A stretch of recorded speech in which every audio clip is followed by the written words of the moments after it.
right there, the advantage he has. Is there an opportunity? He's going for it. William Byron on the inside, and he loosens up the 12 of Ryan Blaney and takes the race lead. But the 12 is still there.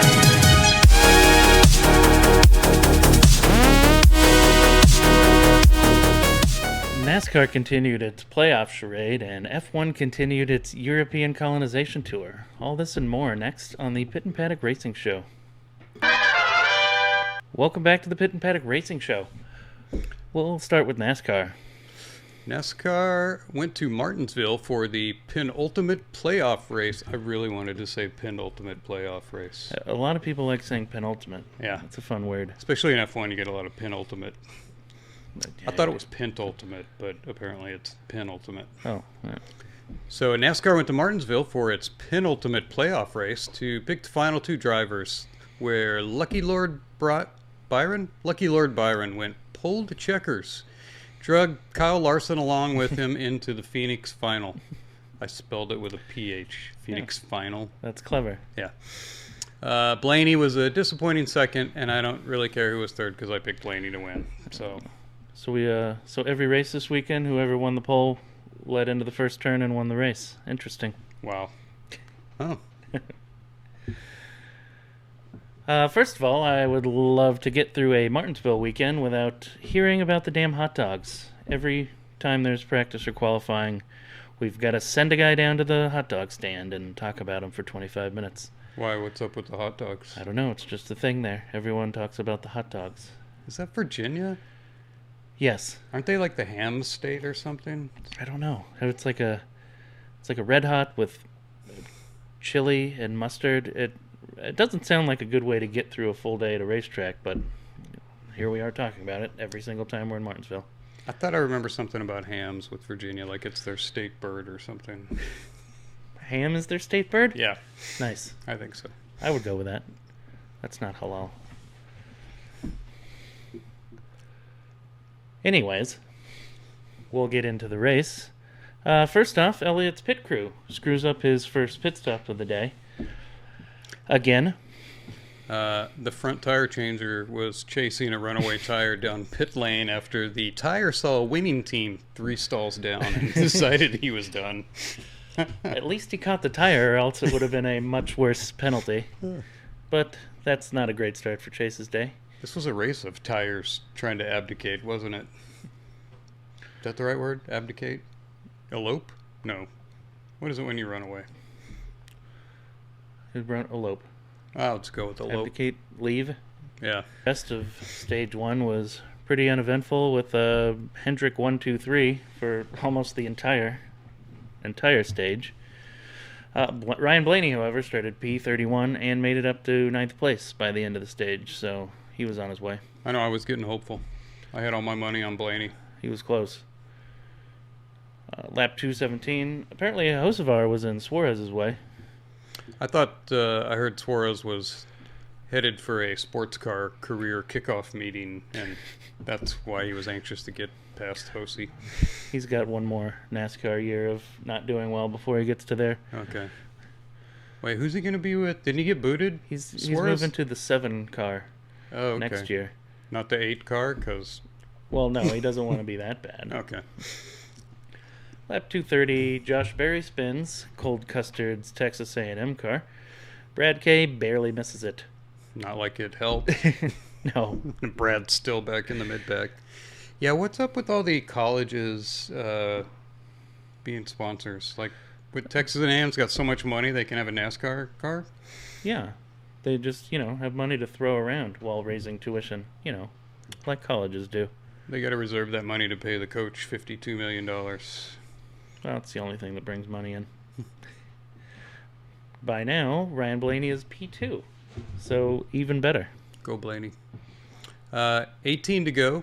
Cody Ware's tire doesn't want to be involved with the Rick Ware Racing. You cannot say that 3 times fast. Rick Ware Racing. Cody Ware's tire does not want to be involved with the rest of Rick Ware Racing. No one does. That's the 9th time his tire has fell off the car in the middle of a race this season. And I looked it up. It's mostly the right rear? Maybe they should take a look at that guy. Like, is he... Just saying. Steve's blind. Did you guys know that? Well, that explains it. Yeah, Son we of a did. bee. He was a DEI hire. So you put him on the pit crew? He's- You know, why don't you put him to like watching the monitor for something like that? Steve can watch the monitor and let us know every time Cody Ware passes a car, Yeah. because he doesn't. Byron also wins Stage 2. That was the entirety of the Stage 2 highlights. Very exciting. That's called foreshadowing. Stage 1 and 2. Lap 280, Josh Berry gets his comeuppance finally. He's pinballed into the wall thanks to Bubba Wallace. Yeah, Bubba wasn't doing anything else. Bubba was pinballing a lot of people into the wall, it seemed like. You're not in the playoffs, you might as well have fun. Yeah. Lap 320, Chase Briscoe decides he's done with it, wants to beat traffic and head home early. Blows up his engine. Yeah, he's in the final race anyway, right? So Yeah. what's he care? No. 30 laps later, Hamlin sees Briscoe heading out early, decides that he's going to do the same, and blows his engine up. Doesn't matter. He's in the final two. I heard Hammy just was trying to make it to the No Kings protest. Oh, glad it worked out. Yeah. Still no king. Good. Yeah, he almost fits into the age curve for the No Kings protesters. I mean, he's white. He's almost retired. He's perfect. He's actually about 35 years too young. He doesn't look it. John Hunter Nemechek takes a spin for posterity. Brings out the yellow flag in the middle of the pit cycle. See, now that feels like a promoter spin to me. John, we need something to mix it up here. Yeah. This race is getting boring. Spin in the middle of green flag pit stops. That's perfect. But once everything is sorted through, Blaney and Byron are still leading the race. Oh, lap 400, Carson Hocevar spins again. That's number 2, I believe, on the day. This is my highlight of the race because Hocevar's car looks like he's cosplaying as Charmander with the little flame. Is he trying to refire it? And it just... Yeah. He had this flame coming out of the side, and it made me think, like, Charmander's got, like, a flame out of his tail or something. yeah. Yeah. Anyway, I thought it was like a Halloween thing, maybe. 44 laps to go. We get some action as Byron shoves his way through Ryan Blaney to take the lead. Followed by a quick Hocevar spin for the trifecta on the day. Congrats, Carson. That's 3. Good work, bud. If you had Hocevar for the trifecta, you are doing good on your polymarket betting. I feel like it was the get our revenge on Hocevar day. Just, the season's almost over and we're at Martinsville. Let's get some revenge spins on him, I guess. Everybody was tagging Hocevar. Yeah. There's a joke there, but I'm not going to make it. It's a family show. 11 laps to go. We get a restart. Byron versus Blaney. But Byron pulls away and gaps the field rather quickly. Yeah, I was hoping for a nice battle to the end. No. Byron says that, no, he's too fast. Blaney took 4 tires. Like, what was his problem? Not fast enough. We did get some F1 girlfriend cam on Ryan Blaney's wife there. So that was annoying. She usually wears flats when she takes pictures with him, right? You have to if you're a driver's wife. No wearing high heels if you're the driver's wife. That gives Byron the win, and, well, he takes the must win, and he moves on to the final. Almost managed a proper donut there at the end.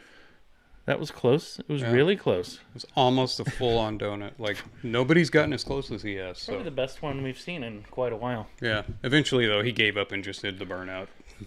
Yeah, that's what they all do. You could do it. At least he didn't do the grandma burnout where you just put the front bumper against the wall and burn out like that. That one feels lazy, like Yeah. you're trying to text on your phone or something while doing a burnout. Kyle Larson managed to hold on for the 4th spot, and then he promptly swears on network television. I missed the swear. Did you? They really glossed over it. No one. They usually do the apology, but Who is he swearing at? I don't know. He said like a bunch of shit going on out there or something. Oh. What are you complaining about? You're in the playoff and you suck lately, so Yeah, he points his way in. you should be happy. There was no controversy about drivers holding up drivers to change points positions and all that nonsense, so that was nice. I got no problem with team orders. I mean, given this clown show of a playoff system, you might as well. Your clown show brings on team orders. Yeah. Just let them do it. Your clown show brings all the jerks to the yard.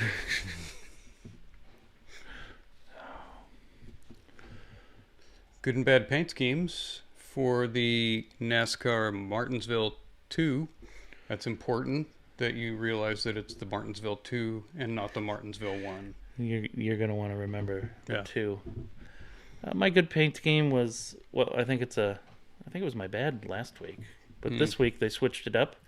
The Moto Casino has a screaming bald eagle on the hood, and it's painted red, white, and blue. So that gets my favorite. Was the eagle screaming around the track, or the car? Was the car screaming around the track like a bald eagle? That was him screaming inside while he gets spun out every other lap. That eagle probably wasn't too lucky for Hocevar. No. I was gonna go with Gilligan because he had the pickle car, but Pickle car. I eventually went with Hammy in the number 11 Hawaiian bread car because it was such a happy orange color, which made me wonder what happens if you do oranges and pickles together. How's that? I don't know. It doesn't sound like it would work. I feel like you could make it a meal in like New York and charge a lot of money for it. That's everything in New York. Yeah, it's true. My bad car was the cold custard 41. I think it was at Texas A&M this week, and I don't like it because I'm tired of hearing about the SEC. That's my reason. Better than the Big Ten? Yeah. Had enough of both of them. Custard's my dude, but he's from California. I'm surprised they let him drive a Texas car. Yeah. My worst car, Bell, the number 20 Koofandy menswear. Like what the Koofandy menswear? Is that like clothes for gay people or something? I don't know. It sounds like it might be lingerie for men. Yes, it does. Yes, that sounds like lingerie for men. Anyway, that was an awful car. Such a weird name. I don't even know. Honestly, I don't know what they're selling, but it sounds gay. Honorable mention, the number 60 TNA car, because TNA is some old school stuff. Big fan of TNA. Yeah, like the Airplane movie, lots of TNA. Yeah. Charlie's Angels. I mean, back in the 80s, that was like a must for a TV series. They're not allowed to make those anymore. I mean, Fall Guy had a TNA character. Remember Fall Guy? Oh, yeah. I barely remember that show. That was a good show. I don't know. I just wanted a truck. I wasn't old enough to drive, but I really wanted that truck. He had like a 3/4 ton Silverado. Those were nice. Yeah. Those lifted? Yes. Lift kit, like 36-inch tires on it. It was cool. Well, let's move on to hopefully the last ever NASCAR playoff report. Don't get your hopes up. Hopefully. In a legitimate 36 race points format for next season. I'm just being hopeful. No. Well, if you figure the drivers that are in would have legitimately made it in on points. That's kind of, yeah. sort of true. Actually, in the final four, Lucky Lord Byron, Kyle Larson, not Joey Logano, Hammy, and Chase Briscoe, all going to be racing in Phoenix for the championship. You know, that all feels valid except for Briscoe. I don't really feel like Briscoe is... I think he was the last... He's the furthest in points. Hamlin might be, but Hamlin missed a race this season, so he should be up a little bit higher. But Byron and Larson are pretty valid. Yeah, Elliott would have been 5th in the real points, right? Yes. I think Byron and Larson are the top two. Bell and Blaney were 3rd and 4th in real points, so they probably were a little more deserving. That's why I had Blaney. He was 4th in the real points and would have made it. I think the top three all would all have a shot at the championship in the last race too on points. Yeah, they could have just not done the playoff system at all and had almost the same thing. That's what I told them. Yeah, do you think putting it all down to one race is the right way to pick a champion? No, this isn't a two teams playing against each other sport. It's You've got the same people, 40 cars out there every week. Yeah. Any one thing can happen. You don't have, the Patriots play the Eagles in the Super Bowl and also have the Browns and 49ers out there playing a game at the same time. It's got to be, racing is the full season. Yeah. Because it would have been a race for the top two, at least, maybe the top three. Yeah. Anyway, whoever wins that race would have won the championship. Given that it is a one-race playoff, is Phoenix the right track? I don't think Phoenix has put on interesting enough races that often to be. I wouldn't mind if, a full season, sure, it can end there. What they should have been doing is rotating the track the whole time, so it's not Penske winning every championship. Yeah, the only thing I have to say about Phoenix is it's an uneven track. One side's banked, the other side's flat, so it does take a certain amount of skill. It's not easy. Yeah, it's a challenging track. It is in the video games. That's the best Yeah. I can do with judging it. You just you can't just get lucky on setup. Like you have to be a skilled driver at Phoenix. But on the other hand, there's not as much passing. It's kind of tough to pass. Yeah, especially that flat section in 3 and 4. Is that still 3 and 4? Well, that's 1 and 2. Oh, is that 1 and 2 now? All on the other side by the mountain. Yeah. Since they switched the start-finish line. Okay, so the track's confusing now. It's time for the Pit and Paddock NASCAR Polymarket Playoff Betting Guide for the Phoenix race. I'm going to pick Hammy to win it all. Finally gonna get it? Yeah. I mean, I think it's the only way we're going to see him retire is if he can win this race. If he can manage to beat the gremlins in his car that seem to come up every so often now. Anytime something important's happening? Yeah. He did win a race to get into the final round, but other than that, he seems to have a lot of gremlins. I wonder if he just retires on the spot if he wins the championship. Yeah. It'd be like Evel Knievel. That's the last jump I'm ever going to do, as he's all dazed from crashing his motorcycle. My pick, Lucky Lord Byron wins his first championship. I think. If you combine Lucky Lord Byron and Graham the Unlucky, what would you get? A perfectly average driver just finishes like 15th in every race. NASCAR race. Todd Gilliland? Yeah, that's about right. Okay. Yeah, Todd Gilliland.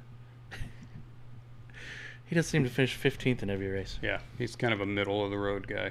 Dependable. In NASCAR news, weapons maker Anduril will sponsor Lucky Lord Byron next year. Byron celebrated by driving over some track workers. He didn't have a drone to strike any, It's like he's an F1 now, driving over track workers. In other news, NASCAR and race team 2311 agreed to some ground rules for their upcoming trial. They will not make personal attacks against each other. They will not discuss or refer to cases where they opposed one another. And they are not to discuss reasons behind Brian France's departure from NASCAR, which is the most fun thing to not talk about, I guess. Yeah. Drugs. Here at Pit and Paddock, we have found 5 undisclosed ground rules that the parties have agreed upon, too. Number 5, there will be no discussion of why the headlights are just stickers. That's fair. It's pretty dumb. Yeah. But there will be no discussion. Is that like nipples on men's armor? Yes. I think nipples on a boar hog was the term that I heard. Number 4, we do not talk about Pit Crew Fight Club. As far as anyone knows, that doesn't happen anymore.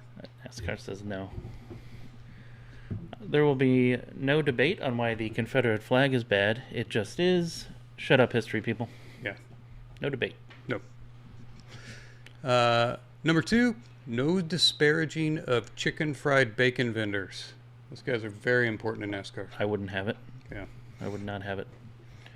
And number 1, no one can quote Talladega Nights or Days of Thunder at all during the trial. Oh, It's going to be tough. That's going to be tough to get through.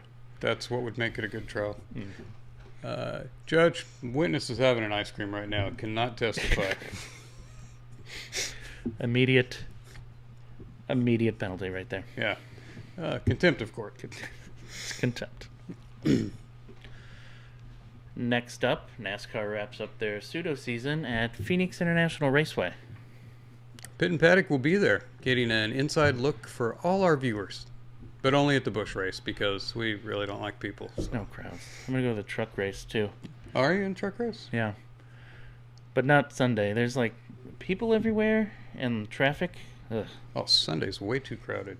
It took me like an hour to get back to my truck on a Ugh. Sunday race. Yeah. Saturday race, much nicer. They have it on TV now. So that's nice. Could just do that. F1 went down south for the Mexico Grand Prix, but the Dutchman could only manage third. Lando won by a kilometer, with Leclerc barely eking out a second place, thanks to a very handy virtual safety car. Wow, that was amazing how that came out right when he needed it. I'm about to catch him, virtual safety car. Well, lame. It is no longer the Mexico Grand Prix. No. Didn't he win it like 3-4 years in a row or something? Yeah. Poor Checo. Well, lap one. Love doing that in NASCAR. We need a Wall trip to be on that team. Oh, they're 4 wide. Yeah. He's gonna cut a tire. Or wait, no, that was who was the crew member with the round face that always? Oh, Benny. That was the video game. Yeah. He's not careful. Just say it every time you touch something on the track. Yeah. Well, lap 6, Max uses all 8 wheels to get by Hamilton. Hamilton does the same back to him.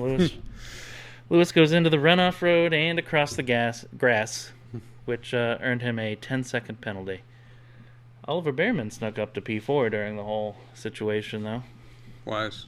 You know, I thought Max did Lewis dirty on that. Max cut the corner, got ahead of Lewis, and then he looked like he's giving it back to him, and then kind of forced him into the runoff road. Like, I don't think the stewards did a good job on that one. They're very quick to go into the runoff and just not slow down for it either. Yeah. Like, they'll just throttle it full through like you could make the call. Ferrari probably should have told Lewis to back off and at least, negate that advantage that he got. Maybe that would have worked. I don't know. I remember the day when Lewis could do no wrong and he never got a penalty. That's right. I guess it's once you leave a certain team, you're in trouble more. That only happens when you're fighting for the championship. The stewards were pretty much throwing darts at a board to determine the correct positioning after that whole situation. I could not tell. Stewards went into their super secret lucky double investigation mode. Darts. Hamilton. 10 seconds. 10 seconds. Good to go. That pretty much concluded the interesting part of the race, as all the cars went into follow-only mode after that. It's pretty much what happens. The F1 by the 5th year.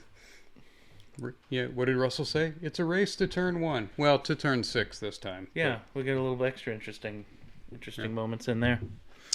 By lap 14, Norris is up by 5.5 seconds already. Yeah. And Ferrari's talking about lift and coast again? Like, really? They're still wearing out that, not the barge board, the skid board or whatever they got down there? I think it's time to, lift the car up a little bit if... Really? Yeah, at least for the race, maybe? You're not winning the race. Yeah. You might as well give up a few tenths every lap. That's Ferrari strategy. Lift and coast. That's what you want from your team.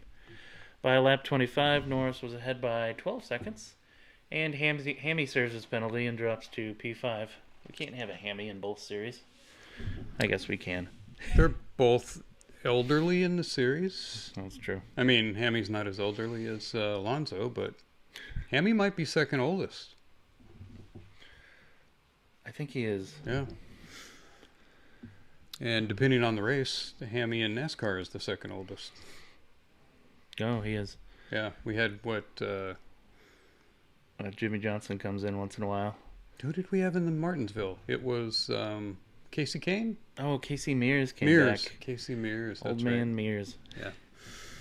Is he the one whose dad was Rick Mears that was an IndyCar champ? Yeah. Oh. Might be a uncle. I'm not positive. Lap 28. Nico Hulkenberg accidentally drank some of the water, had to drop out of the race. Bad move. You got to be careful in Mexico. Yeah. I've been down there. You don't want to do that. Lap 35, after one stop, Lando's now 8 seconds, almost 9 seconds ahead. It just keeps growing. Yeah. Lap 41, Russell continues being the whiniest bitch on the radio in almost every single race. Whines to get Antonelli to move over. Yeah. There's always Russell complaining about something. Yeah. But he's got that voice that makes it more annoying. He does kind of have a whiny bitch voice, You know, doesn't he? He's British voice. The complaining. Lap 49, Behrman, who has made it up to third and has got to have his butt cheeks clenched at that point. A podium for Haas. They pit him and hand P3 over to Max, which he never gets back. Why on earth did they... He was on a one stop. He was in P3. He changes to a 2-stop and gives up P3 to Max and never gets it back. Like, what? Why? I don't know. That might as well take the one stop and hope you can hang on to it instead of giving it up. And I understand Max started on mediums and so he was faster on softs, but why not just try and drive like Alonso and keep P3? that's just Haas being in the top three, going like, I don't know, what do we do? What do we do here, guys? Do you know what to do? They were so confused. Don't ask Ferrari. Yeah, wait, we work for Ferrari. What would they do? Pit. Let's pit. Now we know. They asked Ferrari for advice. There it is. Yeah. Lap 52, Leclerc stays out on mediums while a lot of other teams pit. Again, you're wondering if that was another bad choice. At this point, Max is coming at him from fourth, and he's almost a second a lap faster on his soft tires. More Ferrari strategy. What are you guys doing? They make it so tough on themselves. I know. Why didn't they... I mean, he was starting second. Why did not just start on mediums? Did no one but Red Bull figure that out? To start on softs? Or start on mediums, and you'll be faster just at the Red end? Bull there, too, wasn't it? Yeah, when is Red Bull that good at strategy? They usually are just fast. Yeah. They didn't have to think about strategy. By lap 60, Pastry has made it up to P5 after a long battle, and Russell gives his position back to Kimi. All that whining for nothing. Okay, he was faster, sorry. Just kidding. Then we get down to the last lap where Max has caught Leclerc for third, is about to give him a good run, and random virtual safety car for no reason ruins the battle. Oh, also, Lando's 30 seconds ahead at this point, and there's no chance of catching him. I think if they had let those last couple laps run, Max would have either passed or crashed. Yes. That's what it would have been, a dive bomb, and they both get taken out. Yep. Which Behrman was probably hoping for. That might have been the Haas strategy right there. We'll let Max crash someone. He's Torpedo Max for a reason. Well, that shook up the Drivers' Championship for Formula One. Norris jumped Pastry to be championship leader by 1 point. Max is now 36 points behind with 4 races to go, so he still pretty much needs a two double fails from McLaren. Yeah, both of them. 25 points for first place, and Max has got to do really well. I don't see it happening. No, he's going to need some pretty astonishing luck to get that done. So the big question is, 4 races to go, is it Norris or Pastry? I would like to see Norris win, but I think it might be Pastry. Pastry's kind of fallen off lately, which isn't great, but before that, he's been the most solid driver, consistent out of the two of them. I think it depends on... I bet they crash each other at least one more time, too. I would like to see at least one, like, Vettel-Weber crash out. Just an important battle. They both crash. Didn't Hamilton and Rosberg do that once, too? Yeah. Then they were both fighting for the championship. Yeah. That was fun. That's what we want to see. Well, it was a half-decent day for Ferrari. They finished second and fifth, double points. They did jump Mercedes for second in the championship. Can they hold it? I don't know. It's Ferrari, so I just want to say no. They're just going to make some kind of mistake, and Mercedes is going to be there to lap it up.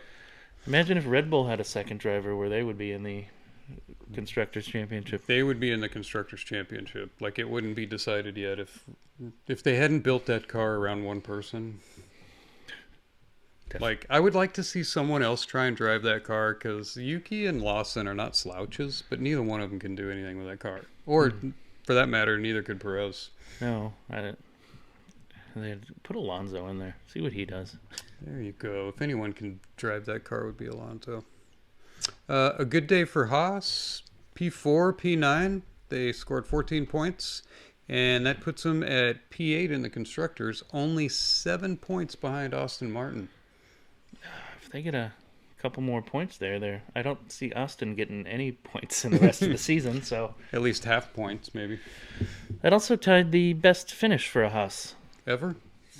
Grosjean had a P4 in 2018. Okay. Those were the best finishes ever. Also, it was kind of weird. I have no idea how the girlfriends were feeling during the race. I'm out here watching cars drive. I'm like, cut to the girlfriends. What? Yeah. They're probably excited or sad. We should just keep showing them. I would like to see Lewis date the pussy doll girl again, so we can see her jump up and down and clap in the pit like a seal. Lewis was only with his dog after that. We're all wondering about Lewis. I think he's doing just fine Yeah. privately. You think he just keeps all his girls private, or you think he's going to come out of the closet one day? Nah, No. I don't think so. He just keeps it off camera. He's had enough of the celebrity relationship from back in the day. Probably smart. Another horrible day for Williams. P12 for Albon and another DNF for Sainz. That's 2 in a row for Carlos.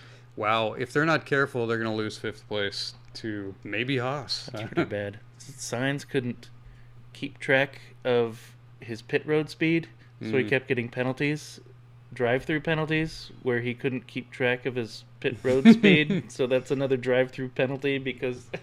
And then he blamed the car. Yeah. The car's hopping up and down like a Mexican jumping bean. I don't know what's happening there. I Yeah, don't know. it's the car's fault. Just like whenever 2 drivers crash, it's always the other driver's fault. Was it the car's fault when you finished third in the sprint race last week, or was that you? I don't know. That was... Yeah. That's the car. Yeah, they have a habit of doing great on Friday and Saturday, but not Sunday. Williams voting for a sprint race every weekend. Even worse for Aston Martin. Lance Stroll finished 14th. Alonso finished with the DNF. Yeah, that's why I'm thinking they might get passed by Haas if Haas can keep... You know what? Behrman's been in Q3 like 4-5 times in the second half. He really has. It's either him or Ocon are making it to P3. Whatever Yeah. Lance Stroll never makes it out of Q1. adjustments they've made recently have seemed to have worked. Yeah, they're doing good. Another bittersweet day for Red Bull. I mean, P3 for Max, but Yuki out of the points again. You know what? I would raise money to just see Alonso try and drive that car. I think that would be fun. Let's see if you can do it. Did I see IndyCar's Pato Award in Free Practice 1? I think Pato Award was an FP1. Well, it said Patricia or something on the screen. Did they put his full name? Yeah. Like Patricio Award? Yeah. That's why, no. And we I'm go like- by Pato. I'm like, what? Is that the IndyCar Award? Patricia? Yeah. He was taken to the hospital for food poisoning as soon as he got out of the car. Ah, that's fair. He drank the water, too. I should be used to it, shouldn't he? You would think. And finally, is there a way to stop all of these Euros from complaining about 78 to 82 degree weather? Like, that's summer weather. Just, they're over there like hyperventilating, talking about cool vests and how hot it is. It was like 82 degrees at race time. I don't think there was an IndyCar race this season that was that was below 82 degrees. I'm sure the EU Congress can make a regulation to fix it somehow. That's what they do over there. They should destroy all of their nuclear power plants to lower the temperature. You know what? That's probably what needs to happen. Huh. They need to go 100% renewables. That'll lower the Earth's temperature, and then they can't complain about the racing in Mexico. But then buy oil from Russia to Yes. Yes. In Formula One news, Felipe Massa gets his day in court. He sued F1 over the 2008 Crashgate when F1 covered up the Renault cheating scandal that cost Massa a championship. Bad news, it's a British court, and Felipe doesn't have preferred immigrant status. So, Oh, he's not from the right country. yeah, if he was from Pakistan, he'd have a shot. Well, double bad. Max Mosley was president of F1 in 2008, and he was also accused of rape. But the British courts actually allow rape now, so that probably won't be a problem. Yes, rape is no longer a crime in British courts. Huh. If you're on the preferred race. Yes, that's right. F1 teams have all passed the cost cap test for 2024, except Aston Martin. They were guilty of a procedural breach after once again declaring Lance Stroll a professional race car driver. You think they would learn from the past 2 years? Yeah, we all know that that's a lie. FIA was all over that. Next up, Formula One gets a week off to come watch the NASCAR Pseudo Championship race in Phoenix, and then they head down to Brazil for the High Crime Grand Prix. Yeah. The We're Keeping Our Pit Girls If We Want to Grand Prix. The tribute to Ayrton Senna Grand Prix. Oh, that's accurate. I liked, what was the race about James Hunt, or the movie about James Hunt and Niki Lauda? Rush? Yeah, Rush. That was good because James Hunt danced with the pit girls. That was a great scene. While smoking in his car. Yeah, smoking. Those were the days. The IndyCar has one open seat left at Rahal, so Pitt and Paddock decided to come up with a list of the 5 best candidates for the seat. Number 5, Paul Tracy. Okay. I'd pay money to see the chrome horn back in an IndyCar. Number 4, Milka Duno. Remember Milka Duno? She was excellent, huh? What happened to her? She was awful. Oh. But she was female. Yes. I mean, like, that was a big deal. No, Danica came in and we're like, okay, she's better than you. Oh, yeah. I think Milk is a Hebrew name. I think I saw that somewhere. Interesting. Number 3, Bobby Rahal. No, Probably be better than Graham Rahal. Even at 68 or whatever he is now. He would still be fine. Number 2, Jimmy Johnson. Might as well. What's Didn't he the do difference? great last time he was in IndyCar funding his own team? It's the Jimmy Johnson spin of the race or two. Jimmy Johnson was last every time unless somebody DNF'd. Until the oval. Oh, yeah. Then he did okay. Then he was in the middle. Yes. And number 1, Mick Schumacher, so that the other Rahal drivers can outscore somebody. Finally. Yeah. That's who Graham voted for. Yeah. Mick will just crash every time. And it's a sponsored car, so who cares? Yeah. There you go. Bring in the money. In other IndyCar news, Colton Herta announced the F2 team that he will drive for, High Tech, who no one has ever heard of. I have not heard of any F2 team names, actually. Yeah, now that you think about it. High Tech? What a clever name. That sounds like an industry. Like It's the high-tech car. Oh, good. Yeah. Better than the low-tech car, I guess. That would be a lowrider. Oh. Or a Miata. He also announced that he would be driving the Cadillac prototype in IMSA this season. Oh, really? I guess when it doesn't conflict with F2. Which is most of the time. Probably most of the time. How many IMSA races do they have a year? Like 6? 8, maybe? 8? Yeah, he ought to be able to fit it in there. Yeah. In other news, the Democrat Senate candidate from Maine, Graham Plattner, has been exposed for having a Nazi SS death head tattoo on his chest. Plattner defended himself by saying, "It was a mistake of my youth. I've since had the tattoo reworked into a portrait of Benito Mussolini." Okay. Oh. So, Do you know how it was discovered that he had a Nazi death head tattoo on his chest? How? He got drunk at a bar and took his shirt off and danced around and exposed his Nazi death head tattoo. Weird. It's a perfect candidate for Democratic senator. It is. Yeah, he can go right. He could take over for Al Franken. Weird. Christian tattoo gets a bunch of media uproar, but the Nazi death head tattoo is That's okay if you're. glanced over. Yeah. Mistake of my youth. Yeah. Sources say that failed presidential candidate Kamala Harris will join with New York Congresswoman AOC to run for president in 2028. Harris and AOC immediately raised $50 million from 6 different Republican super PACs. I'll put some money in. That'll be fun. Yeah. Oh my. Oh. We are all going to donate to watch that one.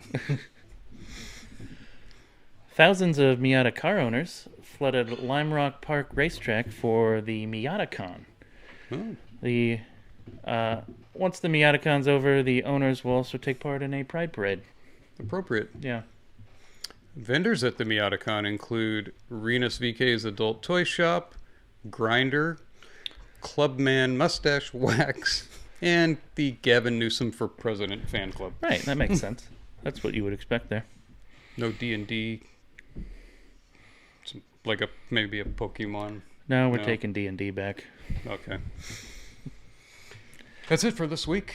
Next we have just NASCAR. Just NASCAR. The Final race. last NASCAR. And then we have Formula One through the rest of the year. We're going to have to fill it in with something. Maybe AOC and Harris will do a press conference or something funny.